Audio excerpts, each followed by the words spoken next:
Now, this appropriations package is not the only important business the Senate's been working on this week.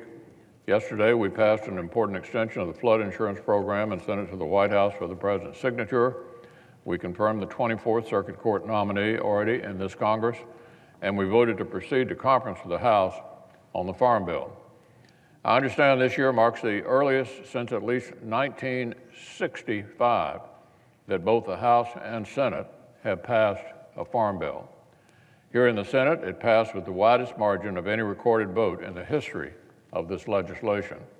So Chairman Roberts and Senator Stabenow deserve our congratulations and appreciation.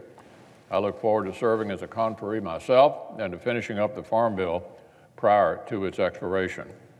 Before we adjourn this week, the Senate will also finalize the John S. McCain fiscal 2019 National Defense Authorization Act.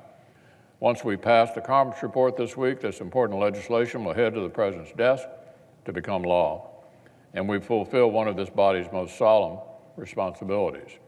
The NDAA builds on the progress we made earlier this year in the bipartisan budget agreement, which provided for the largest year-on-year increase in funding for American Armed Forces in 15 years. This legislation authorizes programs which will contribute to combat readiness of Americans' military to meet emerging and persistent global threats.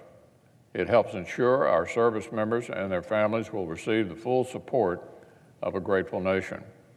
When we pass the fiscal year 2019 Defense Appropriations Act, which funds these programs, we'll have gone yet further in meeting our commitments to an all-volunteer force. The NDAA has global and nationwide significance, but it also has tremendous local importance. Representing the Commonwealth of Kentucky, I know just how significant an impact this legislation will have on some of our nation's finest.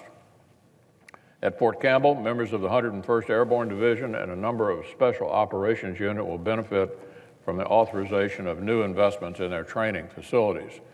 At Fort Knox, the Army's Human Resources Command and Recruiting Command will receive the support they need to modernize officer personnel management, and the post will receive much-needed certainty and authority for its energy savings program. At the Bluegrass Army Depot, critical work to support chemical weapons demilitarization will continue because this bill authorizes the resources necessary to conduct safe operations. And service members will benefit from a well-deserved raise in military pay and expanded authority for military family housing and education. So, Mr. President, none of my colleagues need to look far to find examples of how the needs of our service members will be met by the legislation before us. Our colleagues on the Armed Services Committee carefully developed it. It reflects more than 300 amendments, and it brightly bears the name of our colleague and friend, John McCain. I know he's proud of all this legislation. He's proud of all the legislation accomplishes for our men and women in uniform. I also want to thank the senior senator from Oklahoma and the ranking member from Rhode Island for steering this bill through conference. I look forward to sending it to the President's desk this week.